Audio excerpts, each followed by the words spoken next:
Hari ini kita ngobrolin satu penyakit umum yang sering banget kita alami. Namanya nunda karena nunggu mood. Kelihatannya sepele, tapi bisa bikin mimpi kita kadaluarsa. Kamu tahu nggak, kalau nunggu mood itu ibarat nunggu hujan turun di musim kemarau. Bisa jadi sih turun, tapi tahun depan. Akhirnya yang kita tunggu nggak dateng-dateng, tapi umur terus maju. Kadang kita ngerasa, nanti aja pas lagi semangat. Padahal semangat itu nggak selalu datang nyelonong. Dia itu harus dipancing. Kita sering mikir semangat tuh kayak tamu tak diundang yang tiba-tiba muncul. Padahal dia tuh kayak anak kos kalau nggak kita jemput, ya nggak nongol. Gini, coba inget-inget deh. Berapa kali kita bilang, besok mulai. Terus besoknya bilang lagi, besok mulai. Tahu-tahu udah masuk tahun baru, dan besoknya tetap belum mulai. Pernah nggak kamu kepikiran? Kalau kerjaan yang kita tunda itu sebenarnya gak seserem yang kita pikirin. Kadang cuma langkah pertama yang berat. Abis itu jalannya malah enak. Contoh nih, kayak cuci piring.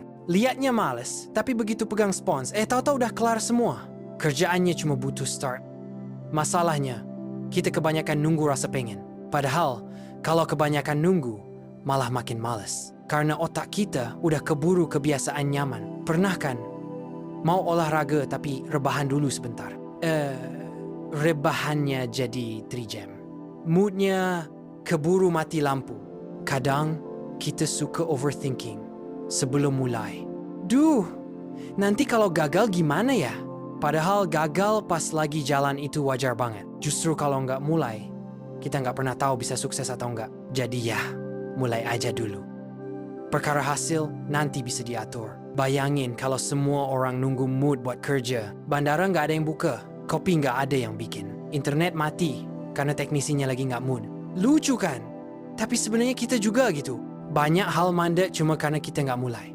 Padahal satu langkah kecil aja udah ngubah skalanya. Triknya, jangan tunggu mood, tapi bikin mood.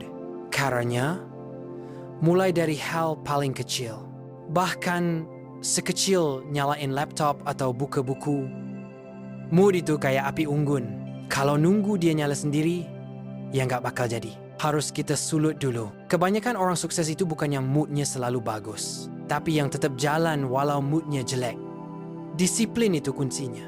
Mulai dari 5 menit aja. Kalau udah jalan, biasanya kita bakal lanjut sendiri. Otak kita tuh suka kebawa arus aktivitas. Dan ingat, mood itu gampang ketipu sama gerakan kecil. Ketik satu kalimat, baca satu halaman, atau angkat satu dumbbell. Tahu-tahu udah kelar satu bab, satu set, satu kerjaan. Jangan tunggu motivasi. Motivasi itu sering datang setelah kita mulai, bukan sebelum. Makanya mulai dulu, biar motivasi nyusul. Kamu nggak perlu mulai sempurna. Yang penting mulai, sempurna itu bisa nyusul belakangan. Daripada nunggu mood yang belum tentu datang, mending mulai dengan mood seedanya. Karena hasil itu nggak nunggu mood bagus. Bayangin kalau petani nanam padi cuma pas mood bagus. Kita makan apa? Makanya jangan tunda-tunda. Coba cek daftar kerjaanmu sekarang. Pilih satu yang bisa kamu kerjain dalam 5 menit. Lakuin sekarang. Rasanya bakal beda. Karena tubuh kita bakal nyusul semangatnya. Dan itu nagih. Kalau lagi males, jangan mikirin aku harus selesain semua. Mikirnya cukup, aku kerjain sedikit aja. Itu lebih gampang dilakuin.